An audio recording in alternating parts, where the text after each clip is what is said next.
Carmilla by J. Sheridan Le Fanu. Chapter 9. The Doctor. As Carmilla would not hear of an attendant sleeping in her room, my father arranged that a servant should sleep outside her door, so that she would not attempt to make another such excursion without being arrested at her own door. That night passed quietly, and next morning early, the doctor, whom my father had sent for without telling me a word about it, arrived to see me. Madam accompanied me to the library, and there the grave little doctor, with white hair and spectacles, whom I mentioned before, was waiting to receive me. I told him my story, and as I proceeded he grew graver and graver. We were standing, he and I, in the recess of one of the windows, facing one another.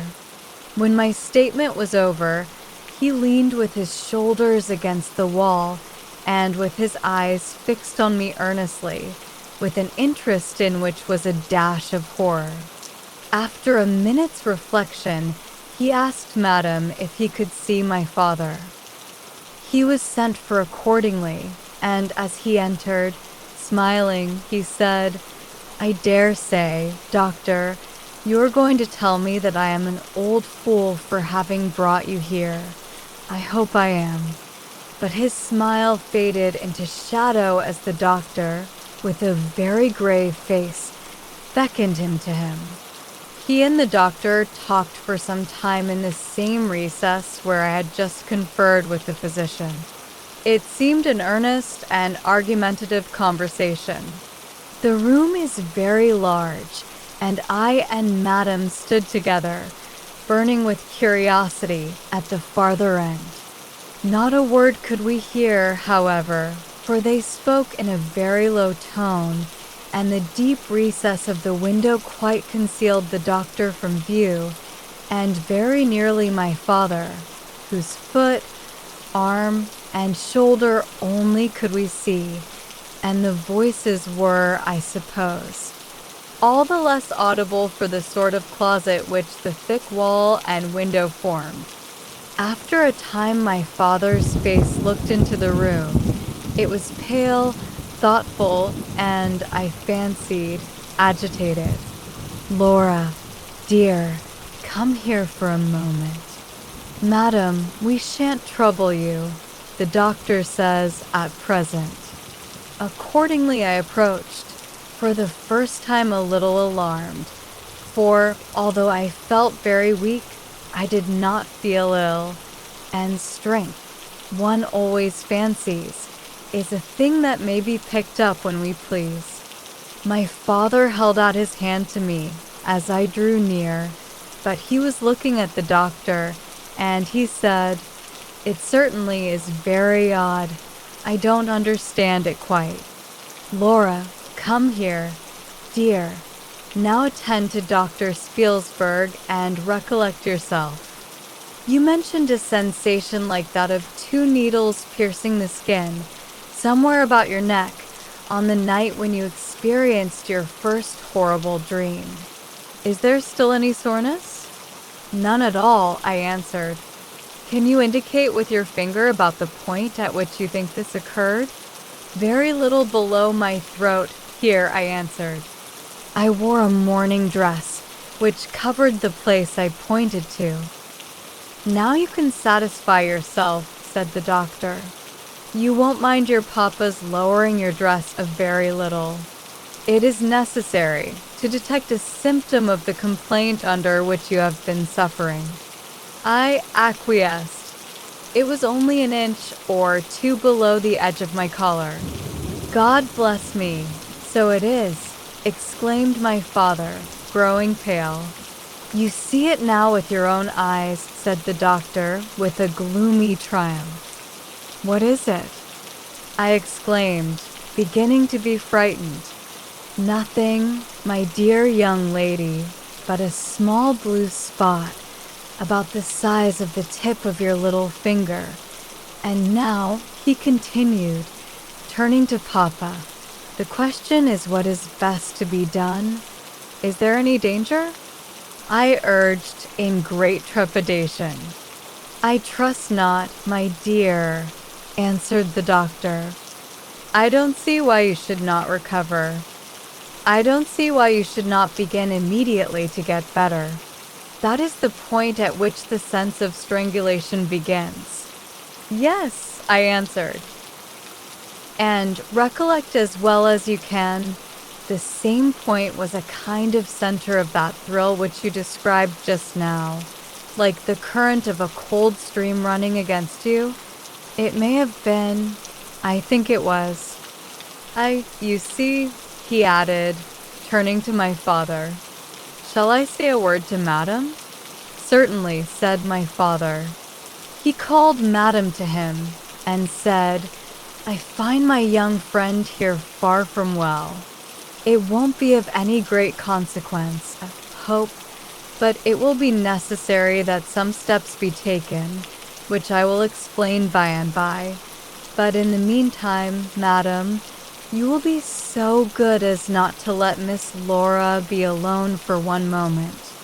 That is the only direction I need give for the present. It is indispensable." "We may rely upon your kindness, Madam, I know," added my father. Madam satisfied him eagerly. "And you, dear Laura, I know you will observe the doctor's direction.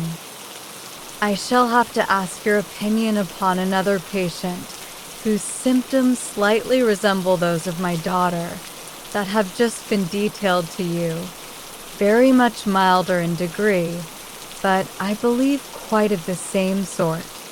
She is a young lady, our guest, but as you say you will be passing this way again this evening, you can't do better than take your supper here, and you can then see her.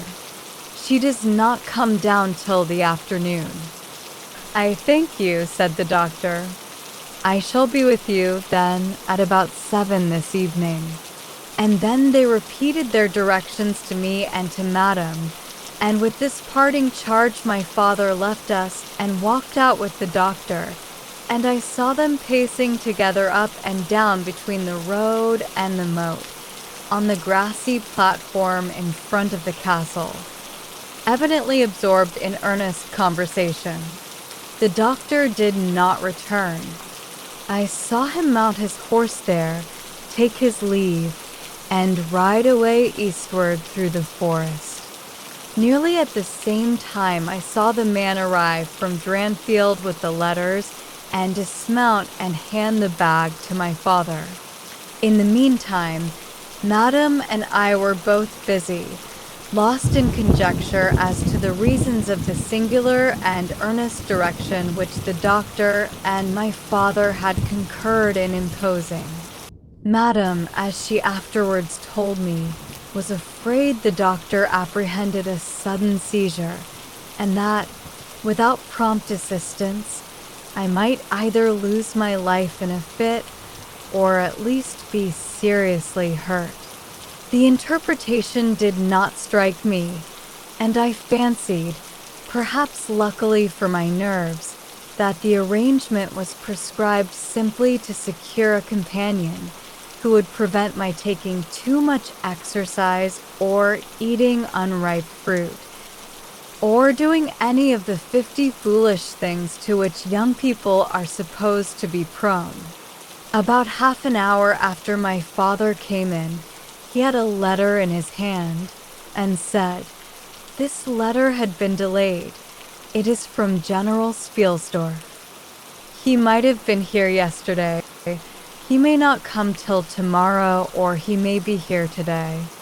He put the open letter into my hand, but he did not look pleased, as he used when a guest, especially one so much loved as the general, was coming. On the contrary, he looked as if he wished him at the bottom of the Red Sea. There was plainly something on his mind which he did not choose to divulge. "Papa, darling, will you tell me this?" said I, suddenly laying my hand on his arm and looking, I am sure, imploringly in his face. "Perhaps he answered, smoothing my hair caressingly over my eyes. Does the doctor think me very ill? No, dear. He thinks, if right steps are taken, you will be quite well again, at least on the high road to a complete recovery. In a day or two, he answered, a little dryly. I wish our good friend, the General, had chosen any other time. That is, I wish you had been perfectly well to receive him. But do tell me, Papa, I insisted, what does he think is the matter with me? Nothing. You must not plague me with questions, he answered, with more irritation than I ever remember him to have displayed before, and seeing that I looked wounded, I suppose, he kissed me and added, you shall know all about it in a day or two. That is, all that I know. In the meantime, you are not to trouble your head about it. He turned and left the room, but came back before I had done wondering and puzzling over the oddity of all this.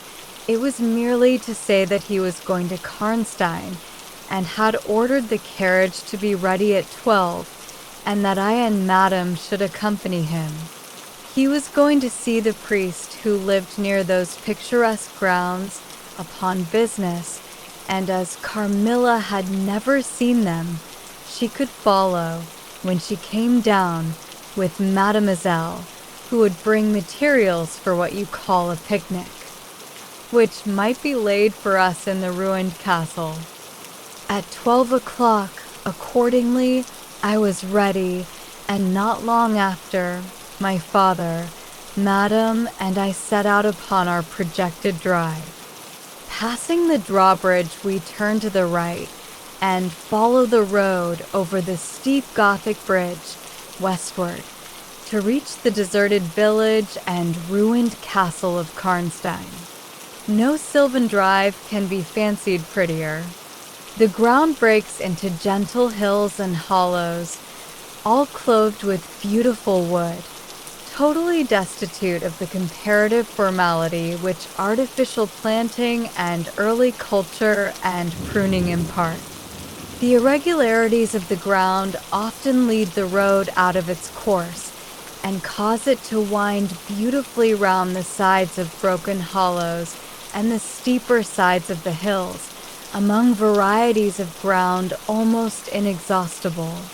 Turning one of these points, we suddenly encountered our old friend, the General, riding towards us, attended by a mounted servant.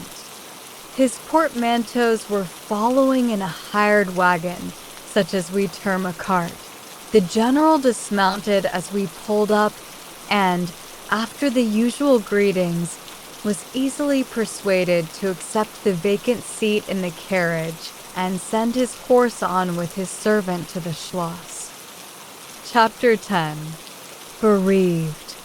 It was about 10 months since we had last seen him, but that time had sufficed to make an alteration of years in his appearance. He had grown thinner. Something of gloom and anxiety had taken the place of that cordial serenity which used to characterize his features. His dark blue eyes, always penetrating, now gleamed with a sterner light from under his shaggy gray eyebrows. It was not such a change as grief alone usually induces, and angrier passions seem to have had their share in bringing it about. We had not long resumed our drive when the General began to talk, with his usual soldierly directness, of the bereavement, as he termed it, which he had sustained in the death of his beloved niece and ward. And he then broke out in a tone of intense bitterness and fury, inveighing against the hellish arts to which she had fallen a victim, and expressing, with more exasperation than piety, his wonder that heaven should tolerate so monstrous an indulgence of the lusts and malignity of hell. My father, who saw at once that something very extraordinary had befallen, asked him, if not too painful to him, to detail the circumstances which he thought justified the strong terms in which he expressed himself. I should tell you all with pleasure, said the general, but you would not believe me.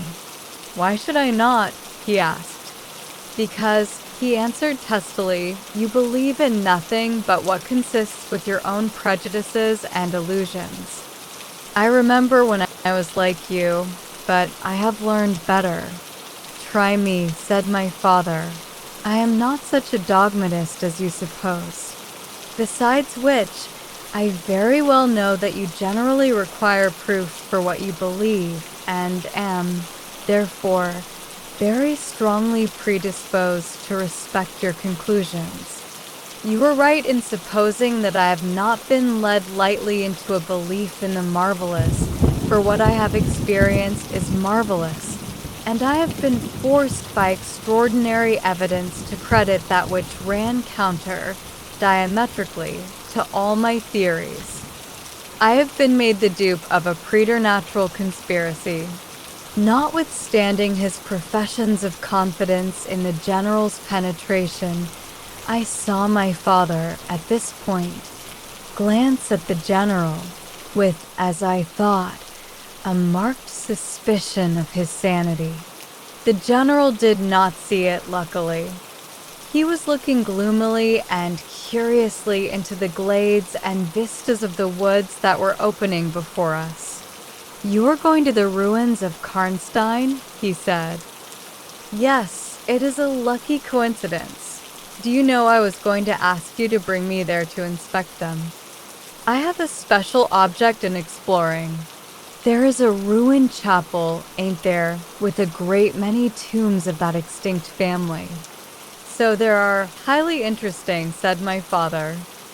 I hope you are thinking of claiming the title and estates? My father said this gaily, but the general did not recollect the laugh, or even the smile, which courtesy exacts for a friend's joke. On the contrary, he looked grave and even fierce, ruminating on a matter that stirred his anger and horror. Something very different, he said, gruffly. I mean to unearth some of those fine people. I hope, by God's blessing, to accomplish a pious sacrilege here, which will relieve our earth of certain monsters and enable honest people to sleep in their beds without being assailed by murderers. I have strange things to tell you, my dear friend, such as I myself would have scouted as incredible a few months since. My father looked at him again, but this time not with a glance of suspicion, with an eye, rather, of keen intelligence and alarm. The house of Karnstein, he said, has been long extinct, 100 years at least. My dear wife was maternally descended from the Karnsteins, but the name and title have long ceased to exist. The castle is a ruin. The very village is deserted. It is 50 years since the smoke of a chimney was seen there, not a roof left. Quite true. I have heard a great deal about that since I last saw you, a great deal that will astonish you. But I had better relate everything in the order in which it occurred, said the general. You saw my dear ward, my child, I may call her. No creature could have been more beautiful, and only 3 months ago none more blooming. Yes, poor thing. When I saw her last, she certainly was quite lovely, said my father. I was grieved and shocked more than I can tell you, my dear friend. I knew what a blow it was to you. He took the general's hand, and they exchanged a kind pressure. Tears gathered in the old soldier's eyes. He did not seek to conceal them. He said, "We have been very old friends. I knew you would feel for me. childless as I am. She had become an object of very near interest to me, and repaid my care by an affection that cheered my home and made my life happy. That is all gone. The years that remain to me on earth may not be very long, but by God's mercy I hope to accomplish a service to mankind before I die, and to subserve the vengeance of heaven upon the fiends who have murdered my poor child in the spring of her hopes and beauty. You said, just now, that you intended relating everything as it occurred, said my father. Pray do. I assure you that it is not mere curiosity that prompts me. By this time we had reached the point at which the Drunstall road, by which the general had come, diverges from the road which we were traveling to Karnstein. How far is it to the ruins? Inquired the general, looking anxiously forward. About half a league, answered my father. Pray let us hear the story you were so good as to promise. Chapter 11. The story. With all my heart, said the general, with an effort, and after a short pause in which to arrange his subject, he commenced one of the strangest narratives I ever heard. My dear child was looking forward with great pleasure to the visit you had been so good as to arrange for her to your charming daughter. Here he made me a gallant but melancholy bow. In the meantime, we had an invitation to my old friend the Count Karlsfeld, whose schloss is about 6 leagues to the other side of Karnstein. It was to attend the series of fêtes which, you remember, were given by him in honor of his illustrious visitor, the Grand Duke Charles. Yes, and very splendid, I believe, they were, said my father. Princely, but then his hospitalities are quite regal. He has Aladdin's lamp. The night from which my sorrow dates was devoted to a magnificent masquerade. The grounds were thrown open, the trees hung with colored lamps. There was such a display of fireworks as Paris itself had never witnessed. And such music, you know, is my weakness, such ravishing music. The finest instrumental band, perhaps, in the world, and the finest singers who could be collected from all the great operas in Europe. As you wandered through these fantastically illuminated grounds, the moonlighted chateau throwing a rosy light from its long rows of windows, you would suddenly hear these ravishing voices stealing from the silence of some grove, or rising from boats upon the lake. I felt myself, as I looked and listened, carried back into the romance and poetry of my early youth. When the fireworks were ended and the ball beginning, we returned to the noble suite of rooms that were thrown open to the dancers. A masked ball, you know, is a beautiful sight, but so brilliant a spectacle of the kind I never saw before. It was a very aristocratic assembly. I was myself almost the only nobody present.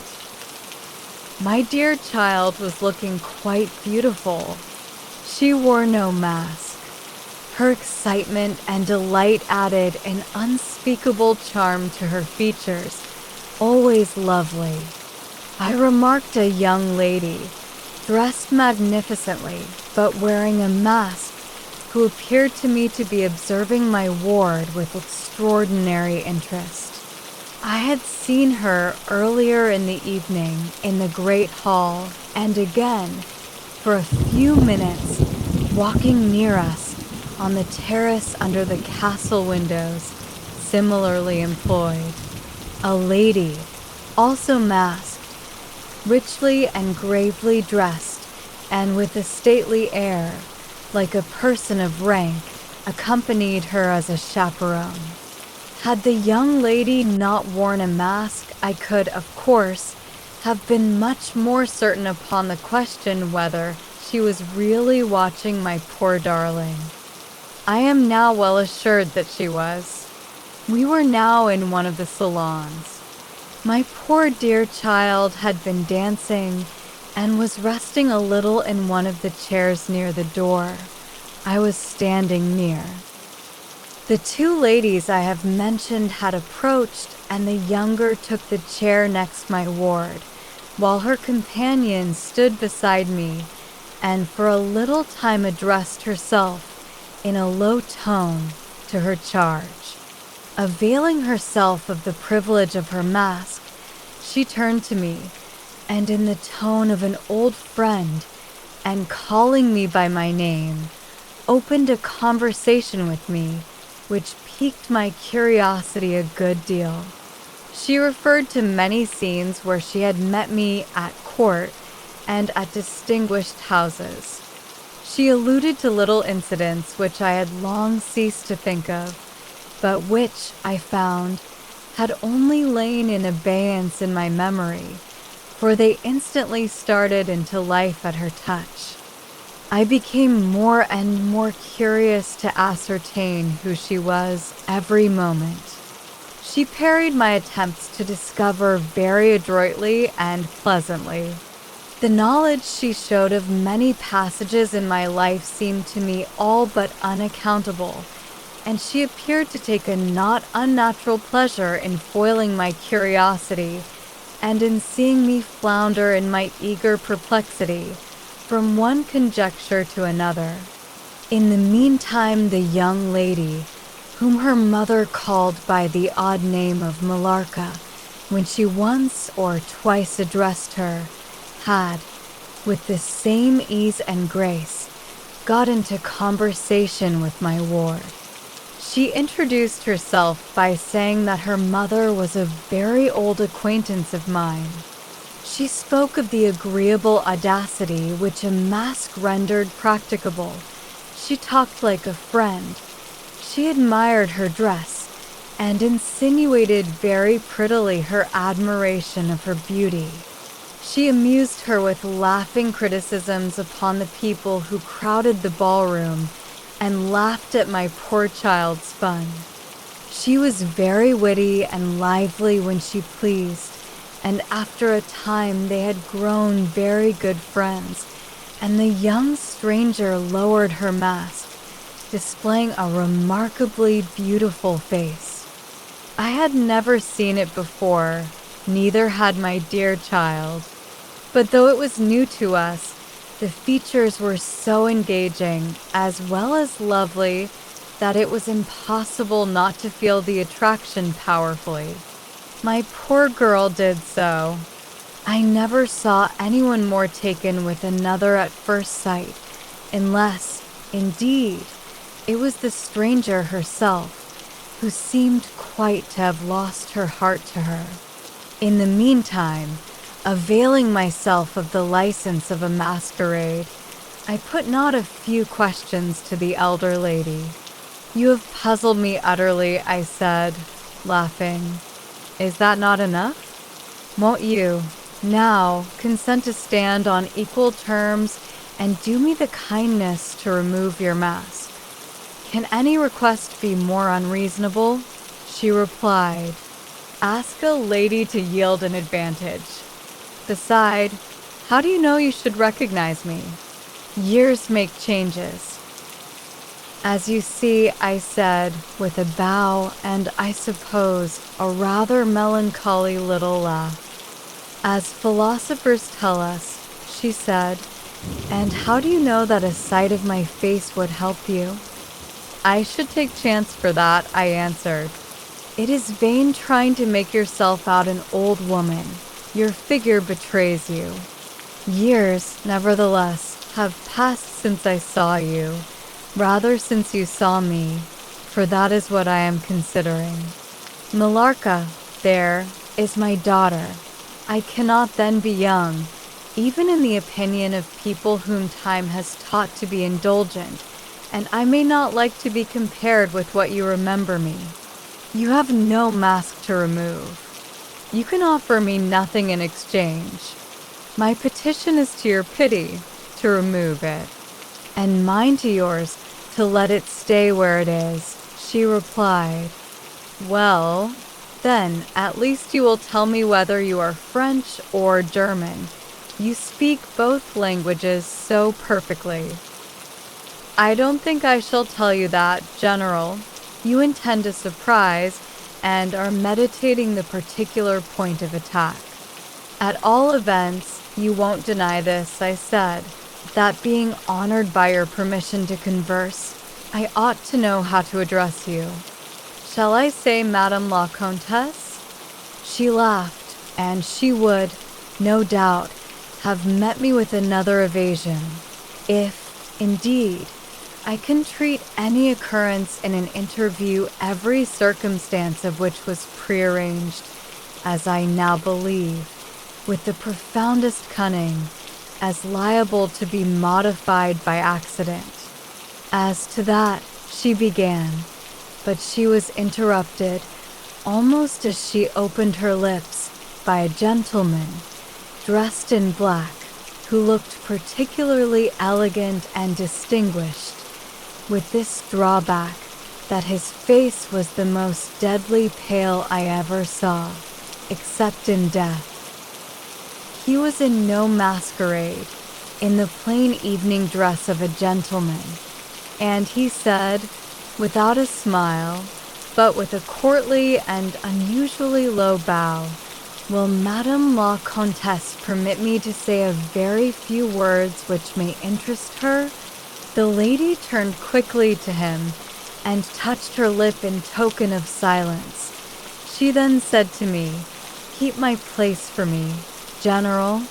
I shall return when I have said a few words." And with this injunction, playfully given, she walked a little aside with the gentleman in black and talked for some minutes, apparently very earnestly. They then walked away slowly together in the crowd, and I lost them for some minutes. I spent the interval in cudgeling my brains for a conjecture as to the identity of the lady who seemed to remember me so kindly, and I was thinking of turning about and joining in the conversation between my pretty ward and the Countess's daughter, and trying whether, by the time she returned, I might not have a surprise in store for her by having her name, title, chateau, and estates at my fingers' ends. But at this moment she returned, accompanied by the pale man in black, who said, "I shall return and inform Madame la Comtesse when her carriage is at the door." He withdrew with a bow. Chapter 12. A petition. "Then we are to lose Madame la Comtesse, but I hope only for a few hours," I said, with a low bow. "It may be that only, or it may be a few weeks. It was very unlucky his speaking to me just now as he did. Do you now know me?" I assured her I did not. "You shall know me," she said, "but not at present. We are older and better friends than, perhaps, you suspect. I cannot yet declare myself. I shall in 3 weeks pass your beautiful Schloss, about which I have been making inquiries. I shall then look in upon you for an hour or two, and renew a friendship which I never think of without 1,000 pleasant recollections. This moment of piece of news has reached me like a thunderbolt. I must set out now, and travel by a devious route, nearly 100 miles, with all the dispatch I can possibly make. My perplexities multiply. I am only deterred by the compulsory reserve I practice as to my name from making a very singular request of you. My poor child has not quite recovered her strength. Her horse fell with her at a hunt which she had ridden out to witness.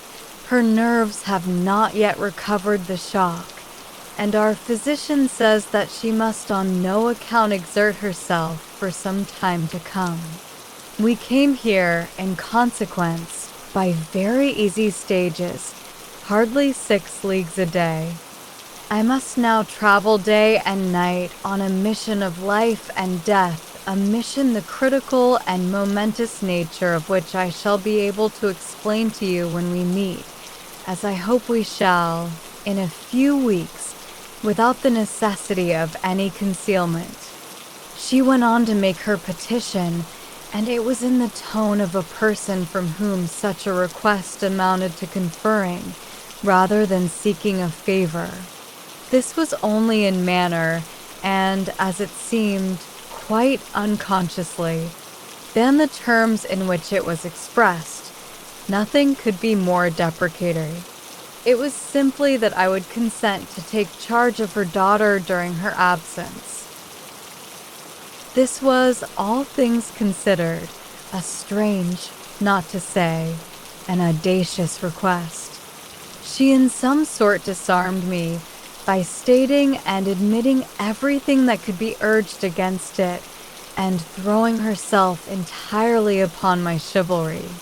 At the same moment, by a fatality that seems to have predetermined all that happened, my poor child came to my side, and, in an undertone, besought me to invite her new friend, Millarca, to pay us a visit. She had just been sounding her, and thought, if her mamma would allow her, she would like it extremely. At another time I should have told her to wait a little until, at least, we knew who they were. But I had not a moment to think in. The two ladies assailed me together, and I must confess the refined and beautiful face of the young lady, about which there was something extremely engaging, as well as the elegance and fire of high birth, determined me, and, quite overpowered, I submitted, and undertook, too easily, the care of the young lady, whom her mother called Millarca. The Countess beckoned to her daughter, who listened with grave attention while she told her, in general terms, how suddenly and peremptorily she had been summoned, and also of the arrangement she had made for her under my care, adding that I was one of her earliest and most valued friends. I made, of course, such speeches as the case seemed to call for, and found myself, on reflection, in a position which I did not half like. The gentleman in black returned, and very ceremoniously conducted the lady from the room. The demeanor of this gentleman was such as to impress me with the conviction that the Countess was a lady of very much more importance than her modest title alone might have led me to assume. Her last charge to me was that no attempt was to be made to learn more about her than I might have already guessed, until her return. Our distinguished host, whose guest she was, knew her reasons. But here, she said, neither I nor my daughter could safely remain for more than a day. I removed my mask imprudently for a moment, about an hour ago, and too late, I fancied you saw me. So I resolved to seek an opportunity of talking a little to you. Had I found that you had seen me, I would have thrown myself on your high sense of honor to keep my secret some weeks. As it is, I am satisfied that you did not see me, but if you now suspect, or, on reflection, should suspect who I am, I commit myself, in like manner, entirely to your honor. My daughter will observe the same secrecy, and I well know that you will, from time to time, remind her, lest she should thoughtlessly disclose it. She whispered a few words to her daughter, kissed her hurriedly twice, and went away, accompanied by the pale gentleman in black, and disappeared in the crowd. In the next room, said Millarca, there is a window that looks upon the hall door. I should like to see the last of Mama and to kiss my hand to her. We assented, of course, and accompanied her to the window. We looked out and saw a handsome old-fashioned carriage with a troop of couriers and footmen. We saw the slim figure of the pale gentleman in black as he held a thick velvet cloak and placed it about her shoulders and threw the hood over her head. She nodded to him and just touched his hand with hers. He bowed low repeatedly as the door closed and the carriage began to move. "She is gone," said Millarca with a sigh. "She is gone," I repeated to myself for the first time in the hurried moments that had elapsed since my consent, reflecting upon the folly of my act. "She did not look up," said the young lady plaintively.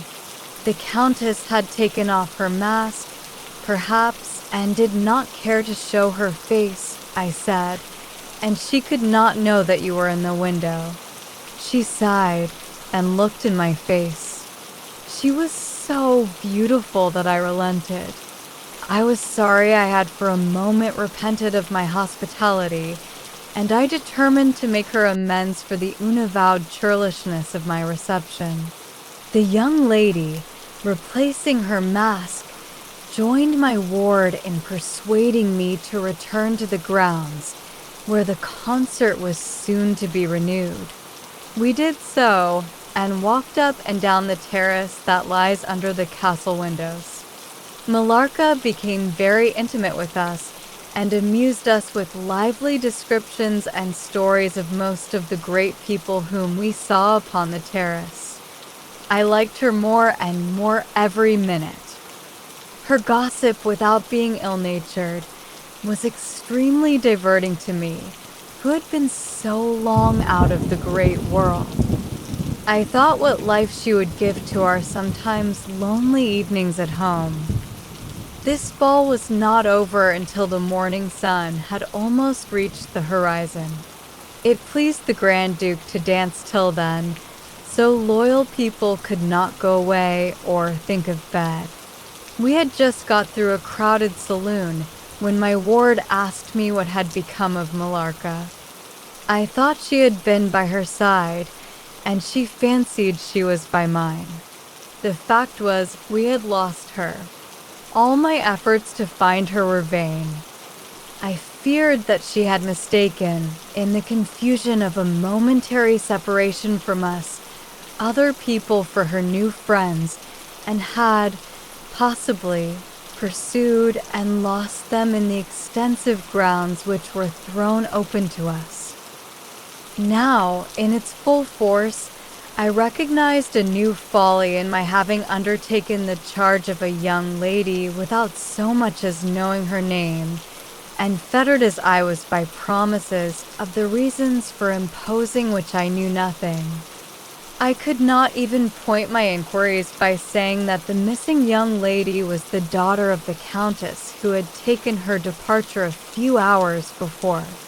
Morning broke. It was clear daylight before I gave up my search. It was not till near 2 o'clock next day that we heard anything of my missing charge. At about that time a servant knocked at my niece's door to say that he had been earnestly requested by a young lady, who appeared to be in great distress, to make out where she could find the General Baron Spielsdorf and the young lady his daughter, in whose charge she had been left by her mother. There could be no doubt, notwithstanding this slight inaccuracy, that our young friend had turned up, and so she had. Would to heaven we had lost her. She told my poor child a story to account for her having failed to recover us for so long. Very late, she said, she had got to the housekeeper's bedroom in despair of finding us, and had then fallen into a deep sleep which, long as it was, had hardly sufficed to recruit her strength after the fatigues of the ball. That day Millarca came home with us. I was only too happy, after all, to have secured so charming a companion for my dear girl. Chapter 13. The Woodman. There soon, however, appeared some drawbacks. In the first place, Millarca complained of extreme languor, the weakness that remained after her late illness, and she never emerged from her room till the afternoon was pretty far advanced.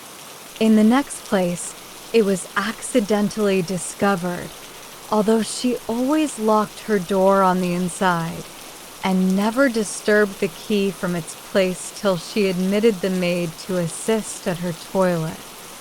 That she was undoubtedly sometimes absent from her room in the very early morning, and at various times later in the day, before she wished it to be understood that she was stirring.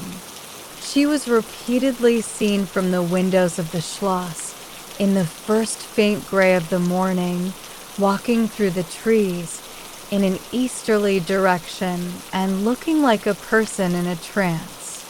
This convinced me that she walked in her sleep. But this hypothesis did not solve the puzzle.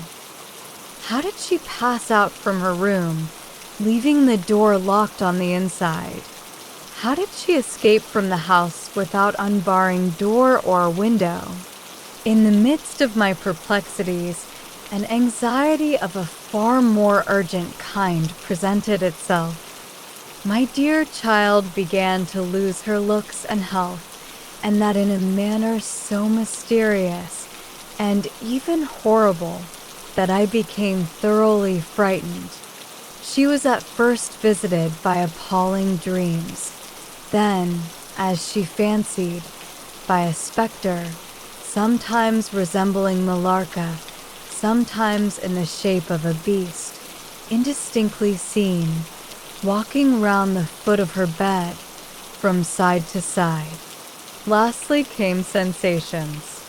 One, not unpleasant, but very peculiar, she said, resembled the flow of an icy stream against her breast. At a later time, she felt something like a pair of large needles pierce her, a little below the throat, with a very sharp pain. A few nights after, followed a gradual and convulsive sense of strangulation. Then came unconsciousness.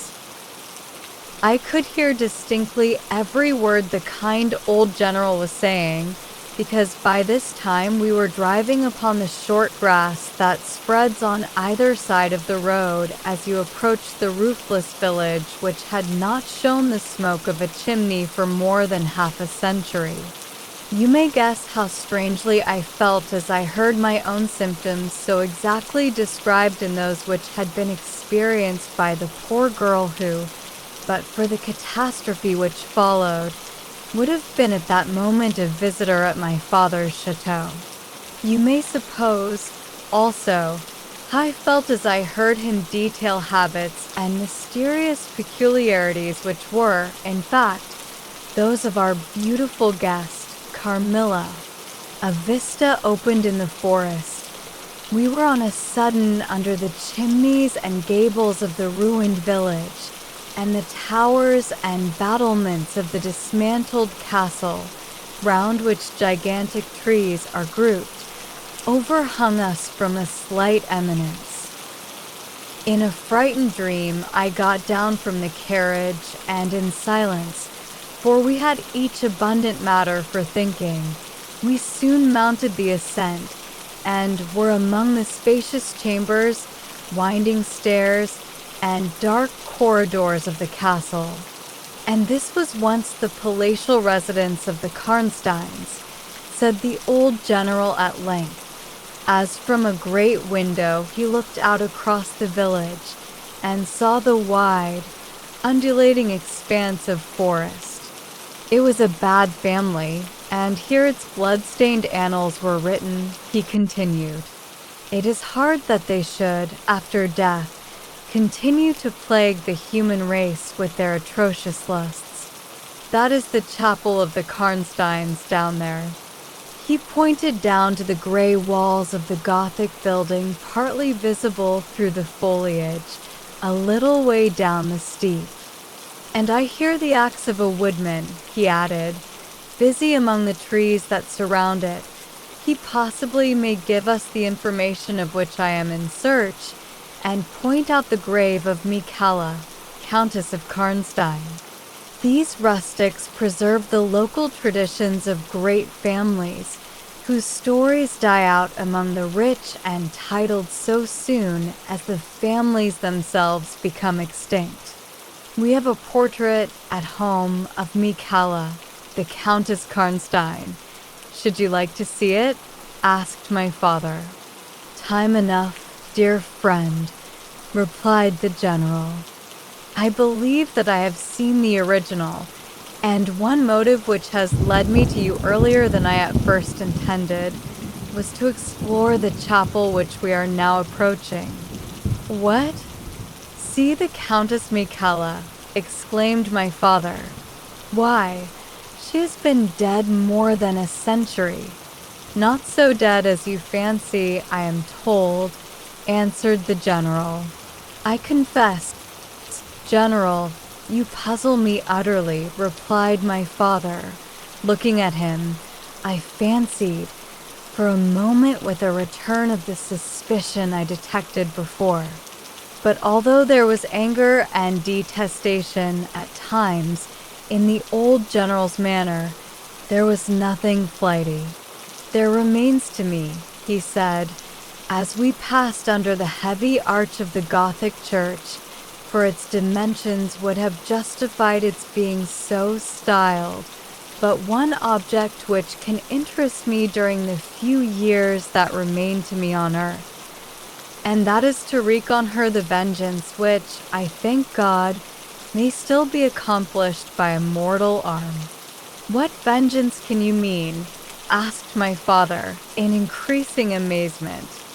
"I mean, to decapitate the monster," he answered, with a fierce flush and a stamp that echoed mournfully through the hollow ruin, and his clenched hand was at the same moment raised, as if it grasped the handle of an axe, while he shook it ferociously in the air.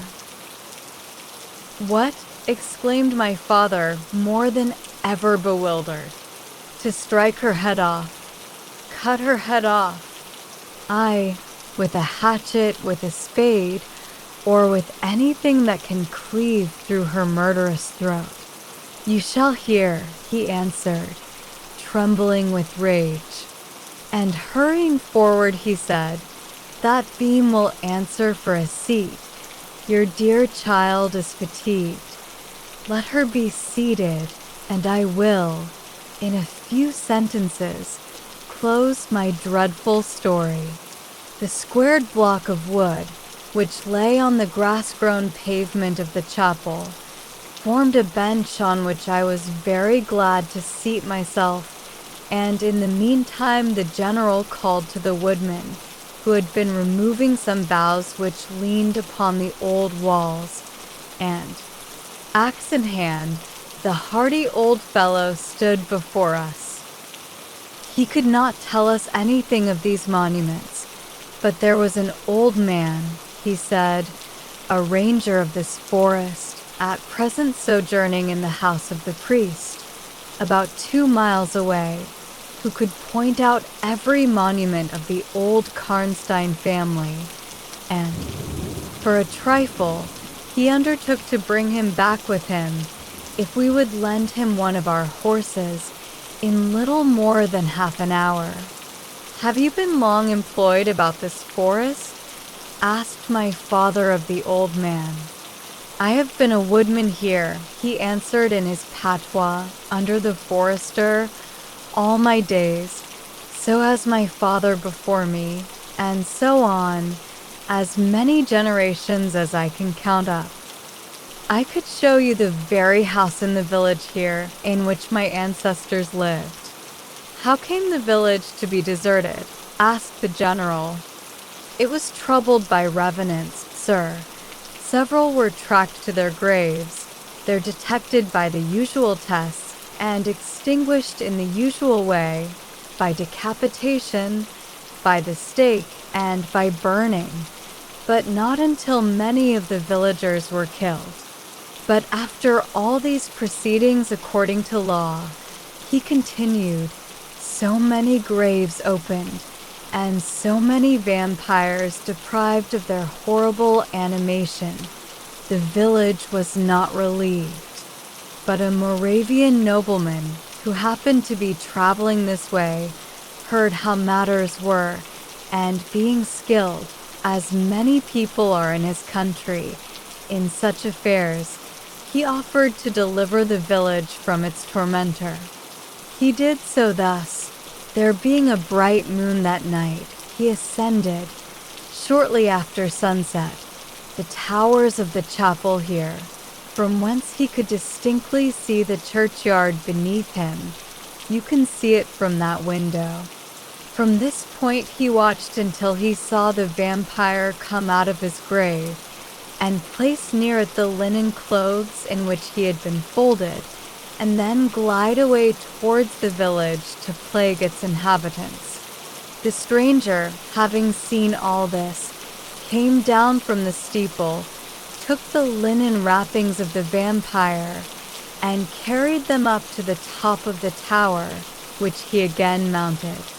When the vampire returned from his prowlings and missed his clothes, he cried furiously to the Moravian, whom he saw at the summit of the tower, and who, in reply, beckoned him to ascend and take them. Whereupon the vampire, accepting his invitation, began to climb the steeple, and so soon as he had reached the battlements, the Moravian, with a stroke of his sword, clove his skull in twain, hurling him down to the churchyard, whither, descending by the winding stairs, the stranger followed and cut his head off, and next day delivered it and the body to the villagers, who duly impaled and burnt them.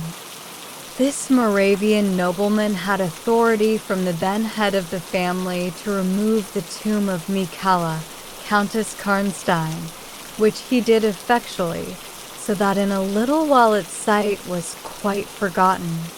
"Can you point out where it stood?" asked the general eagerly. The forester shook his head and smiled. "Not a soul living could tell you that now," he said. "Besides, they say her body was removed, but no one is sure of that either." Having thus spoken, as time pressed, he dropped his axe and departed, leaving us to hear the remainder of the general's strange story. Chapter 14. The meeting. My beloved child, he resumed, was now growing rapidly worse. The physician who attended her had failed to produce the slightest impression on her disease, for such I then supposed it to be. He saw my alarm and suggested a consultation. I called in an abler physician from Graz. Several days elapsed before he arrived. He was a good and pious, as well as a learned man. Having seen my poor ward together, they withdrew to my library to confer and discuss. I, from the adjoining room, where I awaited their summons, heard these two gentlemen's voices raised in something sharper than a strictly philosophical discussion. I knocked at the door and entered. I found the old physician from Graz maintaining his theory. His rival was combating it with undisguised ridicule, accompanied with bursts of laughter. This unseemly manifestation subsided, and the altercation ended on my entrance. "Sir," said my first physician, "my learned brother seems to think that you want a conjurer and not a doctor." "Pardon me," said the old physician from Graz, looking displeased. "I shall state my own view of the case in my own way another time." "I grieve, Monsieur le General," that by my skill and science I can be of no use. Before I go, I shall do myself the honor to suggest something to you." He seemed thoughtful and sat down at a table and began to write.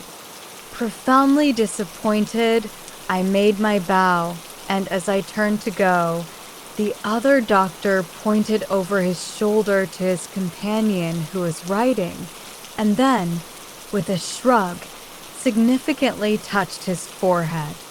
This consultation, then, left me precisely where I was. I walked out into the grounds, all but distracted. The doctor from Graz, in 10 or 15 minutes, overtook me. He apologized for having followed me, but said that he could not conscientiously take his leave without a few words more. He told me that he could not be mistaken.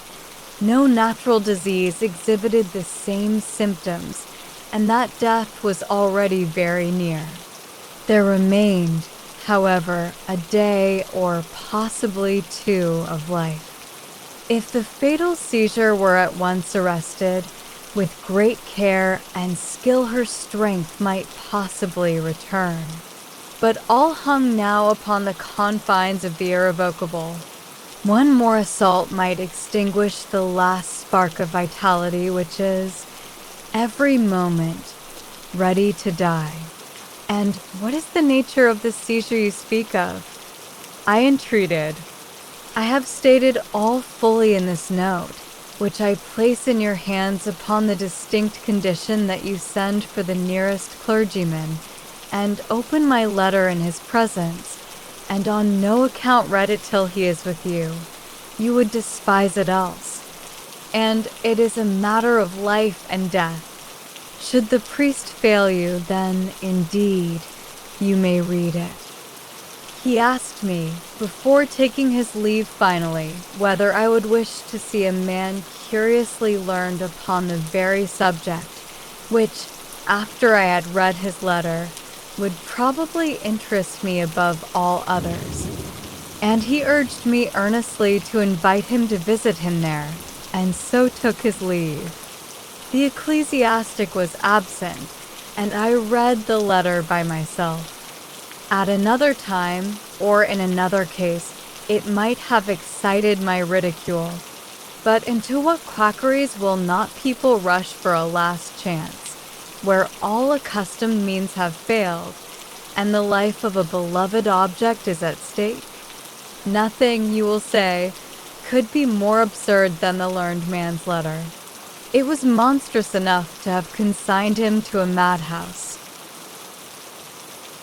He said that the patient was suffering from the visits of a vampire. The punctures which she described as having occurred near the throat were, he insisted, the insertion of those 2 long, thin, and sharp teeth which, it is well known, are peculiar to vampires, and there could be no doubt, he added, as to the well-defined presence of the small livid mark which all concurred in describing as that induced by the demon's lips, and every symptom described by the sufferer was in exact conformity with those recorded in every case of a similar visitation. Being myself wholly skeptical as to the existence of any such portent as the vampire, the supernatural theory of the good doctor furnished, in my opinion, but another instance of learning and intelligence oddly associated with some one hallucination. I was so miserable, however, that, rather than try nothing, I acted upon the instructions of the letter. I concealed myself in the dark dressing room that opened upon the poor patient's room, in which a candle was burning, and watched there till she was fast asleep. I stood at the door, peeping through the small crevice, my sword laid on the table beside me, as my directions prescribed, until, a little after 1, I saw a large black object, very ill-defined, crawl, as it seemed to me, over the foot of the bed, and swiftly spread itself up to the poor girl's throat, where it swelled in a moment into a great, palpitating mass. For a few moments I had stood petrified. I now sprang forward with my sword in my hand. The black creature suddenly contracted towards the foot of the bed, glided over it, and, standing on the floor about a yard below the foot of the bed, with a glare of skulking ferocity and horror fixed on me, I saw Millarca. Speculating I know not what, I struck at her instantly with my sword, but I saw her standing near the door, unscathed. Horrified, I pursued and struck again. She was gone, and my sword flew to shivers against the door. I can't describe to you all that passed on that horrible night. The whole house was up and stirring. The specter Millarca was gone, but her victim was sinking fast, and before the morning dawned, she died. The old general was agitated. We did not speak to him. My father walked to some little distance and began reading the inscriptions on the tombstones, and thus occupied, he strolled into the door of a side chapel to prosecute his researches. The general leaned against the wall, dried his eyes, and sighed heavily. I was relieved on hearing the voices of Carmilla and Madame, who were at that moment approaching. The voices died away. In this solitude, having just listened to so strange a story, connected, as it was, with the great and titled dead, whose monuments were moldering among the dust and ivy round us, and every incident of which bore so awfully upon my own mysterious case, in this haunted spot, darkened by the towering foliage that rose on every side, dense and high above its noiseless walls, a horror began to steal over me, and my heart sank as I thought that my friends were, after all, not about to enter and disturb this triste and ominous scene. The old general's eyes were fixed on the ground, as he leaned with his hand upon the basement of a shattered monument, under a narrow, arched doorway surmounted by one of those demoniacal grotesques in which the cynical and ghastly fancy of old Gothic carving delights. I saw very gladly the beautiful face and figure of Carmilla enter the shadowy chapel. I was just about to rise and speak, and nodded smiling, in answer to her peculiarly engaging smile, when with a cry, the old man by my side caught up the woodman's hatchet and started forward. On seeing him, a brutalized change came over her features.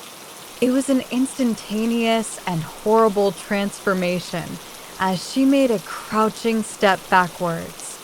Before I could utter a scream, he struck at her with all his force, but she dived under his blow and, unscathed, caught him in her tiny grasp by the wrist.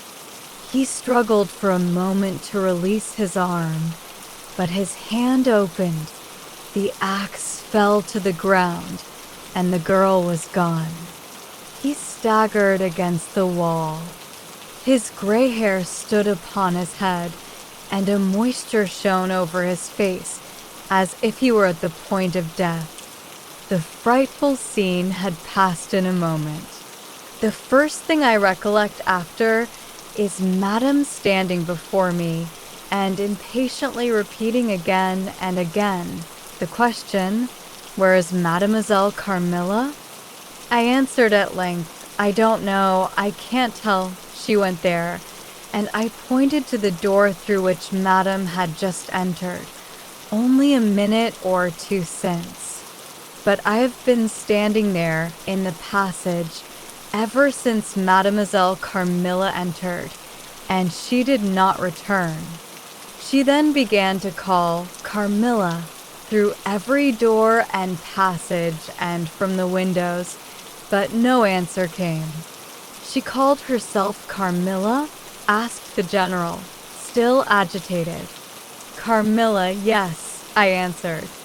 Aye, he said, that is Millarca. That is the same person who long ago was called Mircalla, Countess Karnstein. Depart from this accursed ground, my poor child, as quickly as you can. Drive to the clergyman's house and stay there till we come. Begone! May you never behold Carmilla more. You will not find her here. Chapter 15. Ordeal and Execution. As he spoke, one of the strangest-looking men I ever beheld entered the chapel at the door through which Carmilla had made her entrance and her exit. He was tall, narrow-chested, stooping, with high shoulders, and dressed in black. His face was brown and dried in with deep furrows. He wore an oddly shaped hat with a broad leaf. His hair, long and grizzled, hung on his shoulders. He wore a pair of gold spectacles and walked slowly, with an odd shambling gait, with his face sometimes turned up to the sky and sometimes bowed down towards the ground, seemed to wear a perpetual smile. His long, thin arms were swinging, and his lank hands, in old black gloves ever so much too wide for them, waving and gesticulating in utter abstraction. "The very man," exclaimed the general, advancing with manifest delight. "My dear Baron, how happy I am to see you. I had no hope of meeting you so soon." He signed to my father, who had by this time returned, and leading the fantastic old gentleman, whom he called the Baron, to meet him. He introduced him formally, and they at once entered into earnest conversation. The stranger took a roll of paper from his pocket and spread it on the worn surface of a tomb that stood by. He had a pencil case in his fingers, with which he traced imaginary lines from point to point on the paper, which from their often glancing from it, together, at certain points of the building, I concluded to be a plan of the chapel. He accompanied what I may term his lecture with occasional readings from a dirty little book, whose yellow leaves were closely written over. They sauntered together down the side aisle, opposite to the spot where I was standing, conversing as they went. Then they began measuring distances by paces, and finally they all stood together, facing a piece of the side wall, which they began to examine with great minuteness, pulling off the ivy that clung over it and rapping the plaster with the ends of their sticks, scraping here and knocking there. At length they ascertained the existence of a broad marble tablet with letters carved in relief upon it. With the assistance of the woodman, who soon returned, a monumental inscription and carved escutcheon were disclosed. They proved to be those of the long-lost monument of Mircalla, Countess Karnstein. The old general, though not, I fear, given to the praying mood, raised his hands and eyes to heaven in mute thanksgiving for some moments. "Tomorrow," I heard him say, "the commissioner will be here, and the Inquisition will be held according to law." Then turning to the old man with the gold spectacles, whom I have described, he shook him warmly by both hands and said, "Baron, how can I thank you? How can we all thank you? You will have delivered this region from a plague that has scourged its inhabitants for more than a century. The horrible enemy, thank God, is at last tracked." My father led the stranger aside, and the general followed. I know that he had led them out of hearing, that he might relate my case, and I saw them glance often quickly at me as the discussion proceeded. My father came to me, kissed me again and again, and leading me from the chapel, said, "It is time to return, but before we go home, we must add to our party the good priest, who lives but a little way from this, and persuade him to accompany us to the Schloss." In this quest we were successful, and I was glad, being unspeakably fatigued when we reached home. But my satisfaction was changed to dismay on discovering that there were no tidings of Carmilla. Of the scene that had occurred in the ruined chapel, no explanation was offered to me, and it was clear that it was a secret which my father for the present determined to keep from me. The sinister absence of Carmilla made the remembrance of the scene more horrible to me. The arrangements for the night were singular.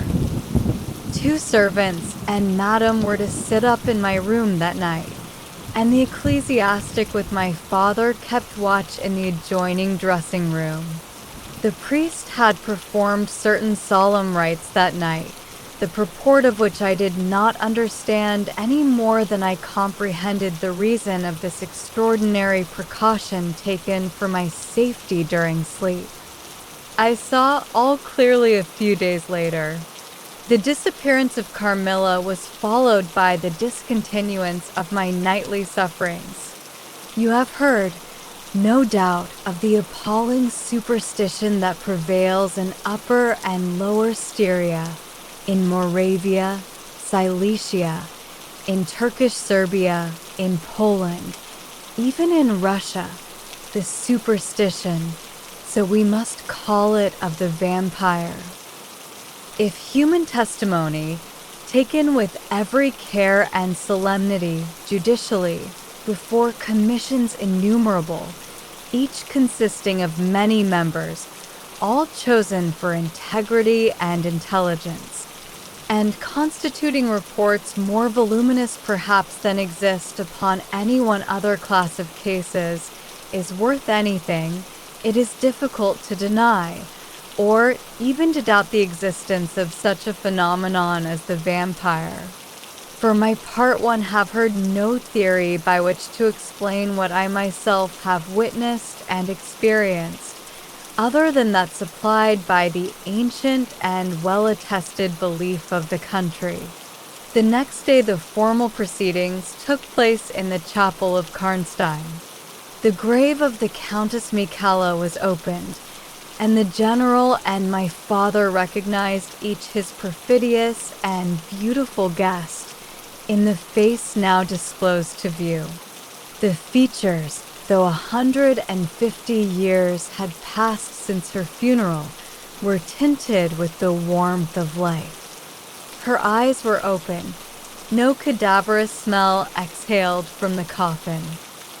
The 2 medical men, one officially present, the other on the part of the promoter of the inquiry, attested the marvelous fact that there was a faint but appreciable respiration and a corresponding action of the heart. The limbs were perfectly flexible, the flesh elastic, and the leaden coffin floated with blood, in which to a depth of 7 inches the body lay immersed. Here, then, were all the admitted signs and proofs of vampirism. The body, therefore, in accordance with the ancient practice, was raised, and a sharp stake driven through the heart of the vampire, who uttered a piercing shriek at the moment, in all respects such as might escape from a living person in the last agony. Then the head was struck off, and a torrent of blood flowed from the severed neck.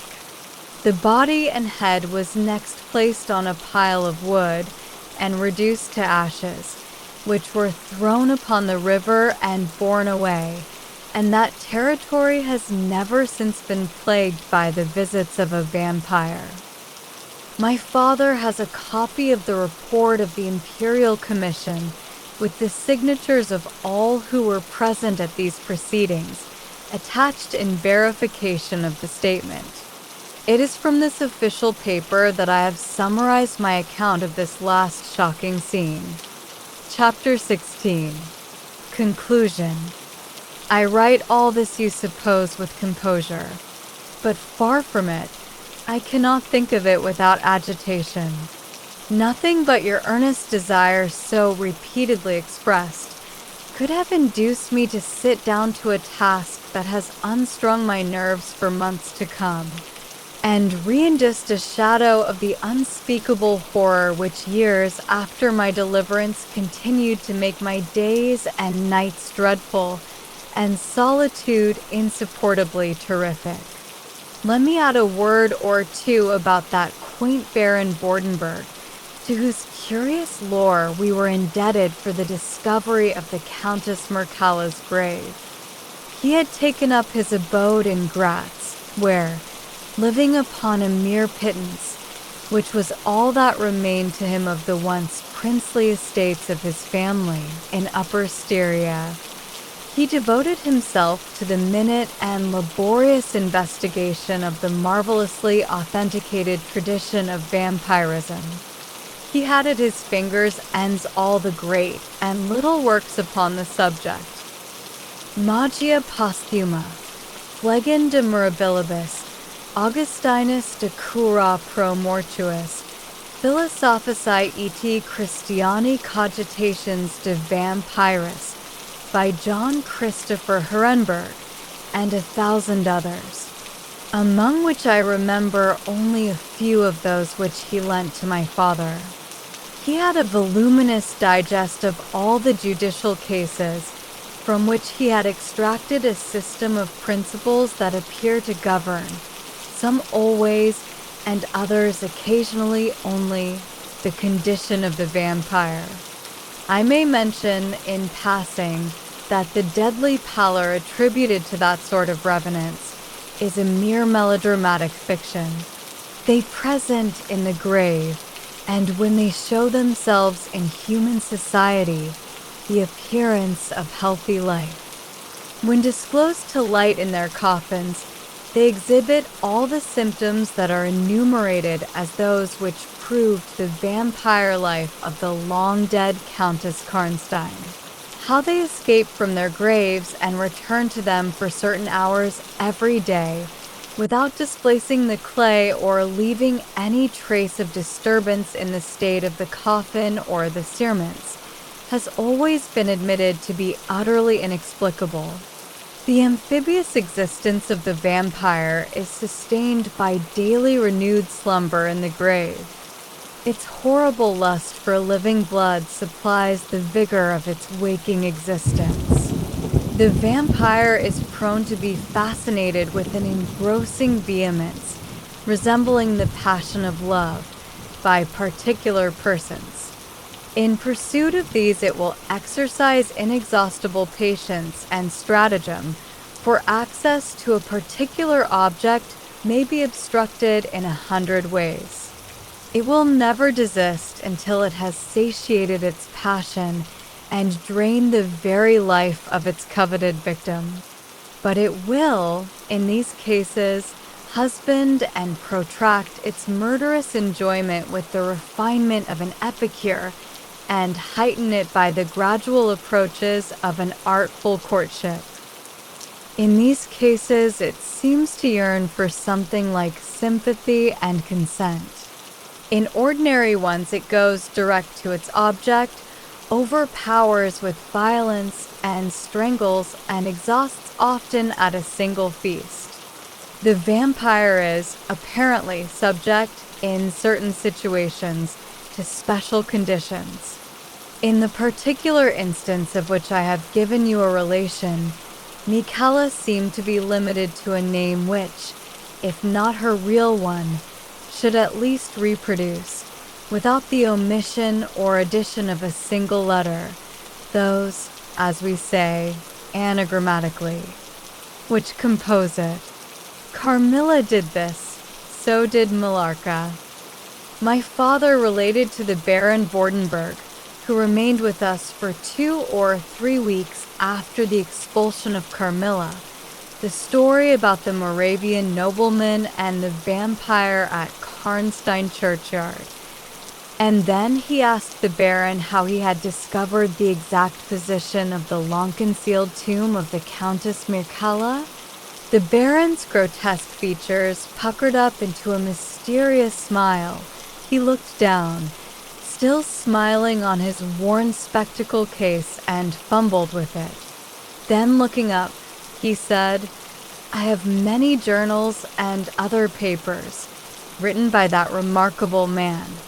The most curious among them is one treating of the visit of which you speak, to Karnstein.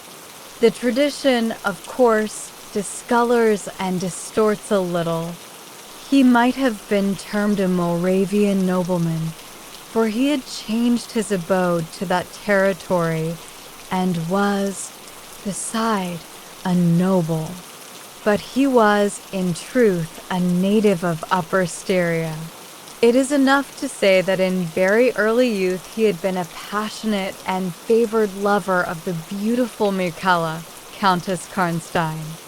Her early death plunged him into inconsolable grief. It is the nature of vampires to increase and multiply, but according to an ascertained and ghostly law.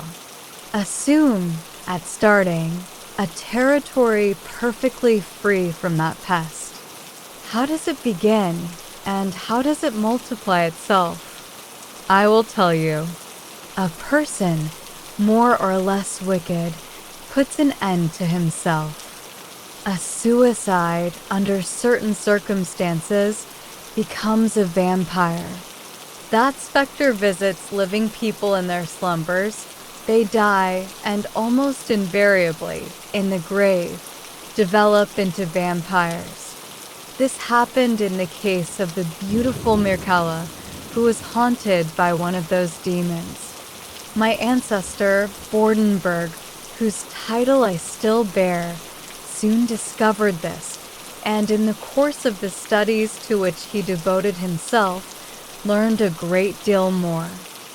Among other things, he concluded that suspicion of vampirism would probably fall, sooner or later, upon the dead countess, who in life had been his idol. He conceived a horror, be she what she might, of her remains being profaned by the outrage of a posthumous execution. He has left a curious paper to prove that the vampire, on its expulsion from its amphibious existence, is projected into a far more horrible life, and he resolved to save his once beloved Mircalla from this. He adopted the stratagem of a journey here, a pretended removal of her remains, and a real obliteration of her monument. When age had stolen upon him, and from the veil of years, he looked back on the scenes he was leaving, he considered, in a different spirit, what he had done, and a horror took possession of him. He made the tracings and notes which have guided me to the very spot, and drew up a confession of the deception that he had practiced. If he had intended any further action in this matter, death prevented him, and the hand of a remote descendant has, too late for many, directed the pursuit to the lair of the beast. We talked a little more, and among other things he said was this: one sign of the vampire is the power of the hand. The slender hand of Mircalla closed like a vice of steel on the general's wrist when he raised the hatchet to strike. But its power is not confined to its grasp. It leaves a numbness in the limb it seizes, which is slowly, if ever, recovered from. The following spring my father took me a tour through Italy. We remained away for more than a year. It was long before the terror of recent events subsided, and to this hour the image of Carmilla returns to memory with ambiguous alternations, sometimes the playful, languid, beautiful girl, sometimes the writhing fiend I saw in the ruined church, and often from a reverie I have started, fancying I heard the light step of Carmilla at the drawing-room door.